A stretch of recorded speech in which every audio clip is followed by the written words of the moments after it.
this video will make sense as we progress through it.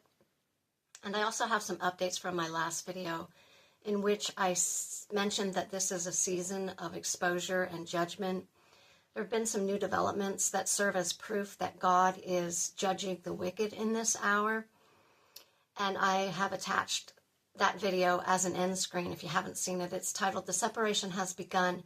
Which Side Are You On?" But for today's video, I'm going to set it up with three biblical figures that most Christians know. David. God chose David to take down Goliath. He chose Esther to become queen in order to save her people. And he also chose Moses to lead the Israelites out of slavery. There are many examples of people that God chose for specific assignments. And you watching this video, you are already doubly chosen. You didn't create yourself. God chose you to be his creation. You're a chosen child of God. Jeremiah 1:5 tells us, "Before I formed you in the womb, I knew you."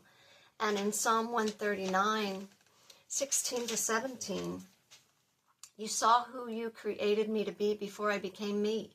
Before I'd even seen the light of day, the number of days you planned for me were already recorded in your book. Every single moment you are thinking of me." So God knew everything about you before you were even born, and he has seen every single day of your life so far. The second way you were chosen to live at this time in history. God didn't choose you to live in the 1800s or even the early 1900s. Acts 17:26 tells us he created all the people of the world from one man, Adam, and scattered the nations across the face of the earth.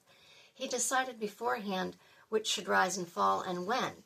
He determined their boundaries. So this means your life was pre-appointed. Your birth, your life, and your death are appointed times. God knew when and where you would be born, and he knew where you would live. On the YouTube channel, Grace for Purpose, in a video titled, "Why Did God Save You for These Last Days?" I have a quote. "At this precise moment in history, God chose for you to be here. Whatever your gift is, you can use it as a powerful way to let God's light shine through you." So there's a third way that people are chosen, and these people are referred to as chosen ones. They're chosen by God for a specific purpose and to accomplish a specific assignment.